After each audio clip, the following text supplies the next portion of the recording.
Plum, it's lovely to have you on the podcast. Thank It's you. been fascinating looking at your garden.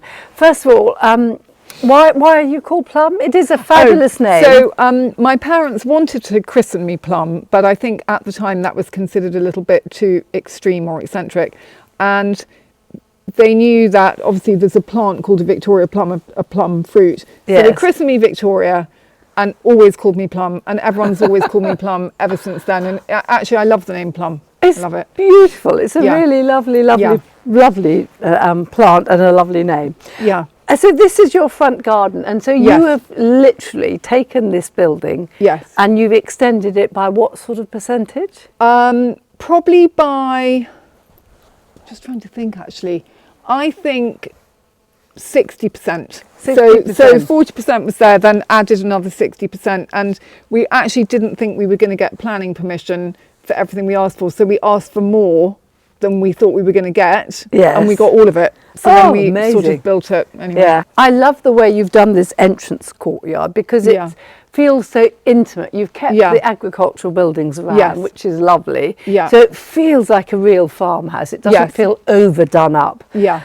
And then you've used this lovely granite sets, which are my favourite. Yeah. And I see you haven't put any mortar in the joints. You've just laid them bare. No, so Miranda Brooks, who actually designed all the landscaping and is a brilliant landscape architect, is violently against mortaring between the sets because she thinks it looks really naff. Yeah. And so I had to do whatever she told me. And funnily enough, every time I think I'm fed up of weeding in between them and I'm going to mortar it, I go, but I can't, because I like the looseness of it and that naturalness. But there's obviously other things you can do, but I kind of love it. And then, you know, sometimes weeds grow up and whatever, but, you know, like I said to you, I want the house and the garden to feel like a Beatrix Potter fantasy. It's not meant to be immaculately neat and manicured and stiff. It's meant to be loose and relaxing to come in. So weeds and this, that and the other, it's fine. I think that what I really hate is when you see really wide joints full of concrete and they look horrendous. Yeah. And then on the reverse side, King Charles has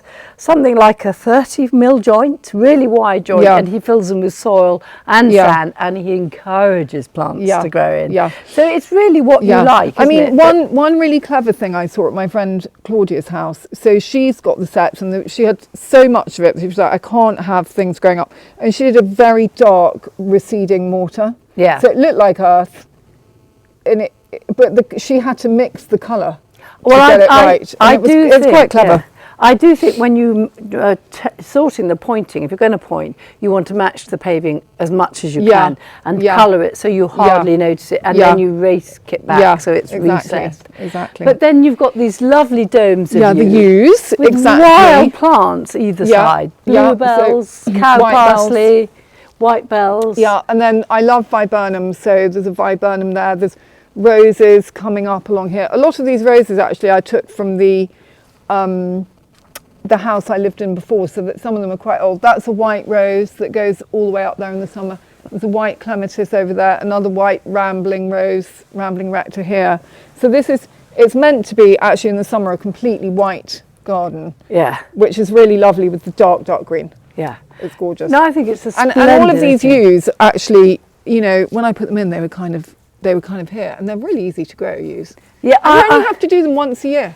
Once a year and that's it. And they don't get any diseases like box. No. People always answer you because they say it takes so long, but I think if you water them when it's dry, they grow like rockets. And I actually love when they get a bit fuzzy later in the summer and they sort of look slightly out of focus. I think they look so beautiful. I always actually hate cutting them back and making them neat, but then you've got to start again each time. Yeah. No, they're one of my favourite plants. So can we go in? I like your bell.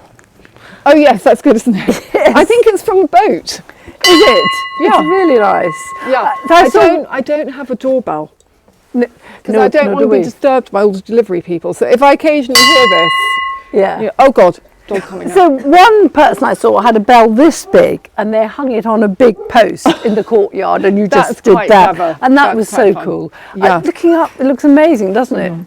Look back up to the hillside. It's so set in the hills. It's really lovely. Yeah, and then, so in here, so this is just where we keep all the boots and everything. So this was existing? This was existing. Yeah. So this is just all the boots and coats and stuff. And then what's so nice is that there's this feeling in the house that you can always get out. Yeah, always lots get of outside doors. to the next place, to the hideous hot tub, which I love.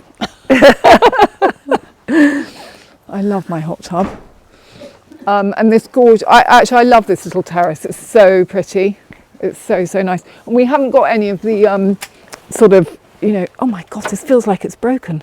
Oh, I can't bear It's your weight. You ate too much chicken know, pie for lunch. I haven't put any of the kind of cushions on or anything yet, but it will all have like lovely rose print and it will look lovely. It's a lovely sort of tucked away area, isn't it? I love these beautiful big peonies that you've got in pots here. They're really actually nice. It's one of the only sheltered places in the whole garden behind here. Yeah. So you could be round here and not feel the wind because of that wing of the house. Everywhere else, you're always going to have wind if it's a windy day. But it's sunk down and tucked away. Yeah, and very, you've very got lovely. the interesting back of the house. It's a beautiful back of the house. It looks very eclectic, doesn't it, with all different styles. But this would be new, is that right? No, this is old. You see, I can't This is tell original. That is new. That's new. Yes, That's new. That part, but built exactly to look like the way that the stone is placed is exactly the same on both. Really nice, done really well. So your hot tub, they are really difficult to accommodate in the garden and look good, aren't they? Yeah. But you use it. It definitely tucked in there. It definitely doesn't look good, Bunny. But no, I do think the Japanese have it when you're sitting in it and you're looking out at this amazing wild garden, then it looks really good. Let's focus on the wild garden, shall we? Okay. But it's well used. And it's really well used by the teenagers and all their friends and things. So the view, we can start to see the view creeping in there. Yeah. And you've made this beautiful naturalistic part. Yeah. And with just a little mown path, and the way you've picked up bits of metal fencing, and you've clambered the roses, you've tied them to it to clamber over it. It's just a little extra touch, isn't it? Yeah. But this bank is a bit like paradise, really, isn't it? Yeah, and actually in the spring, it's all the wildflowers that come up in here, all lilacs, pinks, and whites, and they're literally up to your waist. And the amazing thing is there's a little footpath up here, there's a staircase, I see it. And there's a little kind of terrace up there, which would have been for the old cottage probably the only place they could sit. And my children, when they were younger, would go up there and take a rug and a picnic and go and sit up there, and it was just so sweet. And did you make those steps? No, that was all that there. was all there. That very lovely. old wall and everything was all there. So this bank was all here. But I see and the house is into the bank, cut into it, yeah. And I see you've got peonies there, you've got lilacs, you've got Rosa rugosa, viburnum over there. It's like a meadow, a rose viburnum meadow. The alliums and everything are just about to burst into flower. Yeah. And then you come round and all is revealed. And actually I've got all of these. I think this is a rugosa as well. Actually, so this is a very, very deep pink rose.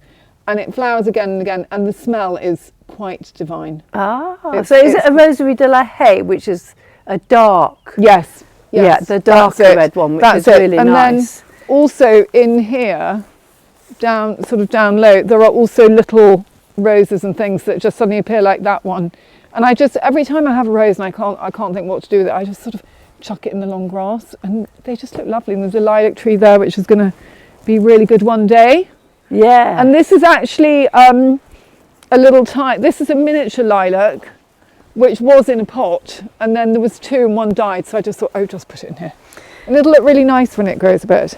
No, it's a really nice way to garden, isn't it? Because you can do as little to it as you want, or more to it. You manicure you can keep adding. Yeah, it can keep adding.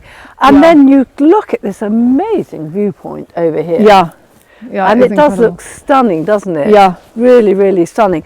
Yeah. So here again you've got roses, geraniums, acanthus, all sorts of things mingling together. But you haven't chosen too many different plants, so you've kept it fairly easy to maintain. No, and actually this is a strantia, which is very, very beautiful in the summer. It goes on and on. Which one is that? It's a pale pink one. Right. So like I was telling you earlier, almost all flowers in the garden are pink.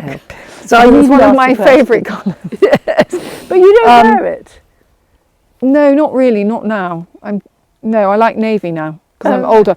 But funnily enough, these pink Albertine roses and the pink, very pale pink geraniums, pink astrantia, and then you have this acanthus that comes up purple and white behind them, and it just looks incredible together. And I didn't plan it. I just thought, oh, I love acanthus.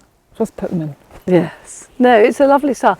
And the colour of paint you've chosen on the house is nice, isn't it? That's a sort of pale grey blue. Yeah. What colour is that, would you say? Do you know what it is? Well, do you know what's interesting? I had someone help me with the house called Tristan Salazar, who worked for Robert Kine for 25 years. This is right-hand man.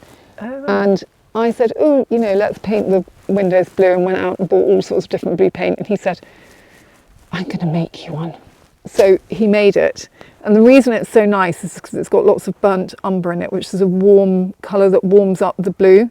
Because a lot of the commercial blues that you buy are very cold. Yeah. And it's the most beautiful colour, isn't it? It's really And actually lovely. the dining room we were sitting in at lunchtime, that's the only other room in the house that's got a custom made paint, and it's a very pale blue.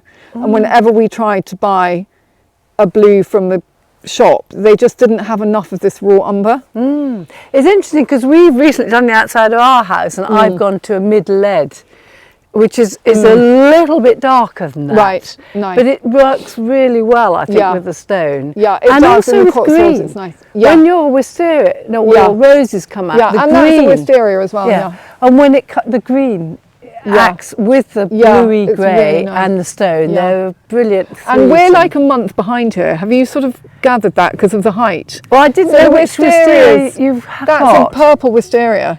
Right. And there's no sign of it flowering. Yeah, that must be gone. It's going to be a month until although the one on my office is like that. Right. But the one on the south facing. Look at the east side. That's miles away. So there's a little bit more chance of this one coming sooner, and then that one comes afterwards. But the one on my south wall's flowering now, but the one on my east is more like yours. Yeah. It does vary, doesn't it, with the wisteria? Yeah, they're very sensitive elevation. to warmth, I think. Yes, yeah, most definitely. And then obviously the big reveal is the front, isn't it? Which is just stunning. Well, the whole point really, the whole point of the garden and the whole point of living here is to live with this view and in the view all the time. And it's just pretty unique and incredible. And actually, you know, anyone who comes here, they just sort of walk down the steps at the front and they just go, my God. Yes. So here is wonderful space, isn't it, in front of the house, and it just floods over into the valley, which looks tremendous. So you wake up to this every morning. I do. And it's not too much work. So you've got this lovely bit of meadow, which you've studded with tulips. So this I don't have to mow. Yeah. Apart from once a year if you're kind of going to trim it. And then obviously we're mowing everything else around it. But things like the yews and things are just, you know, once a year. The wild grass, you've got to get the dandelions out. I can see some coming up. But it's not... It's a low maintenance. Definitely. You know, the cost per effect is pretty good. Yeah, absolutely. You know, because really what we're doing is we're saying the view is the feature. It's not all about, you know, beds and herbaceous borders and all of that work. It's about drawing your eye out to the view, which I think actually, you know, you can't avoid it really. But it's clever little touches, isn't it? Like you've got the hawthorns on the end. Yeah. A native tree is tough, will take any amount of bashing by the winds. Yeah. And in time, in 20 years' time, they will be absolutely majestic, won't they, those hawthorns? Yeah. And I like the way you've curved the ends of the ha-ha. Yes, just to add a little bit of softness. Yes. And then you can sit up on there, you know, and have a drink in the evening and look back at the house. And it's a really nice place to sit there. Because actually it's a sort of 360. You get east, south and west. You get all those bits of sun all day and into the evening. Which is pretty unusual, I think. Very unusual indeed. And then through the little metal gate, you've got your orchard, which looks so sweet, doesn't it? Really nice. It's still in its infancy. It's not a mature orchard at all because we planted every single one of those apple trees. So No, they do take time to come into being. So you're just about to have launched your new book, Wives Like Us. Yeah. And your background, well, you're you are fashion contributing editor to Vogue in the Americas. Yeah. So obviously fashion, design is all part of your world. Yeah. And you're now releasing this wonderful book, Wives Like Us, all about the Chipping Norton set. Yeah. So what do you think a Chipping Norton gardener that features in your book, what sort of garden would they have? What do they aspire to as a gardener, Chipping Norton set? That's so interesting. They want as much land surrounding their houses as they possibly can have. So they build on their view. Yeah, so they want their view. They want as much land as possible, and then they want lots and lots of terracing to entertain on.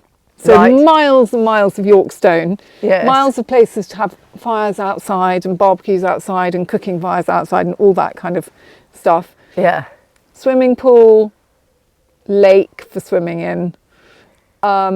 And I'm just trying to think of the flowers and things that they, rose garden, knot garden, yew parterre, box parterre, all sorts of parterres, So they're everything very formal, very sort of Marie Antoinette. Oh, right. But do they not embrace the wild side and the no-mow May and have their meadows as well, do you think? The Chipping Norton crowd?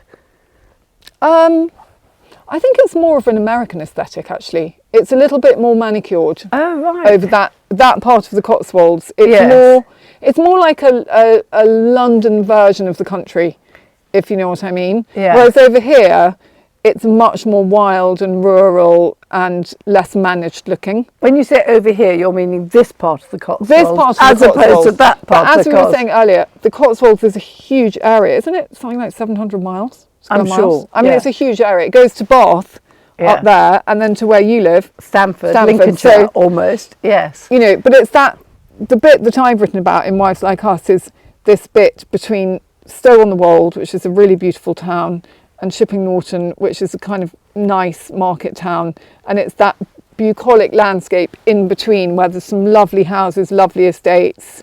Yeah. And where no one can buy anything because it's all taken. And every dog kennel is converted into a palace with a paddle court behind and whatever. Yeah, no, it's interesting, isn't it? And it's interesting your point about the American aesthetic, because I suppose they are slightly more contained and manicured than the British. I hadn't quite figured that before. Yeah. And is that the same in fashion? Oh, yes, definitely. Oh, really? Definitely. Because that's sort of, what you think of as a really, truly chic English woman, like someone like Amanda Harlick or Izzy Blowes, or be a sort of eccentricity, like an amazing hat or an incredible shoe or something. Yes. And an American woman, however fashionable they are, there will not be really any eccentricity. It's much more conservative. Everything's much more orderly. It's like I'm giving an impression of perfection. So I can't really be bohemian in that. Do you know what I mean? Yeah. Unless maybe you're, California beach girl. But definitely East Coast New York women, Hamptons, it's a perfectionistic image, and the gardening is very, very neat. Right. I loved the dressing. I loved it when you said that when you first went to American Vogue and you felt that you had to make your mark, and so the way you did it was you just took like an old slip and you did it in a very individualistic way, and you made it your look. Yeah. And they loved it. Yeah. Do you think? Yeah. And in a way, I think we tend to do that with our gardens a bit, don't we? Yeah. We eclect it, we buy things on eBay or and make it individualistic, and that's why we are freer and easy, and we like. And I actually think with the gardening, I think it's really amazing, because if you think what's happened with fashion on the internet, in the sense of you can see everything in the world in terms of fashion, it's much more democratic. You see every shoe. You can buy a second-hand shoe. You can buy a new shoe, but it's the same with plants and planting. You can see all the gardens you want, all the inspiration you want, and then you can buy whatever you want and have it posted to you. Like, who would have imagined that 10 years ago even? Yeah. So I just ordered for this 340 exactly wildflower plugs from a place called Cumbria Wildflowers, which is a wholesaler. which I didn't realise was a wholesaler until I read, and it said you can't tell everyone else and you can't come, you can only order online. That's it. But the quality of the plugs that came was amazing, and I've just ordered another 200. That is the thing, because of the internet, wholesale and retail used to be such a separate thing. Yeah. But now they want to sell. Yeah. And people who were professional gardeners, like professional fashion editors, always had the pick of the nicest things, which is really unfair on people who want a nice garden. Why can't we get a really nice oxeye daisy as well? You know, and it's nice to sort of be able to get hold of things and be able to just Google something and show up at a tree nursery and buy a tree if that's what you want to do. And the only thing really, now that we've got all these ideas at our fingertips, is in the garden, I think people do find pulling it together difficult, because you're creating the spaces. In a house, you've normally got the rooms dictated to you. You might move them around a bit, but in a garden, you've got this green stuff. And people usually say default is putting it down to grass, and then they try and decide. And that's what people find difficult. And that's why you, even with your design background, brought in your friend to help you create the spaces, because I do think people find that difficult. And well, also, even if you think about this, if we just had grass and the view, it would have felt very bleak. You know, because it is quite bleak, as well as being bucolic, it's quite bleak. And so then actually the walls and the buildings, and I also think the big game-changing thing on this lawn is these U squares, which do create sort of mini rooms. So when you're sitting there, between those two U's at that table, you feel like you're in a room. It's a really nice feeling. And before I had them there, you just felt like you were slightly adrift in that spot on that terrace. And it's the fact that they are big squares of you, that they pop up the 3-dimension, don't they? Otherwise it's house, lawn thing. But they create that 3-dimension, which sort of divides into the rooms, and they add that bit of interest. And they help bed it in. They help bed the house into the landscape. And it's structure. You know. But I have to say the sort of Oxfordshire wives, the obsession with kind of topiaries and yews and box and all of that is quite interesting, and they all want it instantly, so they have to buy instant hedging, which is, as I'm sure you know, very expensive. Yes, it is. I mean, I'm afraid to say, Plum, I grew a lot of my yew hedging from cuttings. I bet you did. So you can either do it for free, and it takes a bit longer, or for a metre squared, a mature 1.8 yew hedge in a trench that will guaranteed to grow and looks like it's been there for 30 years, will cost me like 140 quid. So you've got that instant, and there's a price differential. But anyway, that's the same in most things, isn't it? But thank you very much for showing us your wonderful garden. Good luck with your new book. Oh, thank you so much. Do you want to film the horses? I'd like to film your guinea fowl. Wherever there's naughty guinea fowl, they're so cute. I don't know where. But never mind, we'll have to lose the guinea fowl. Thank you very much. Oh no, darling, I'm so welcome. No, so thank you very much. That's really nice. And thanks, so kind to do this. It really is. No, not at all. And honestly, I'm absolutely thrilled.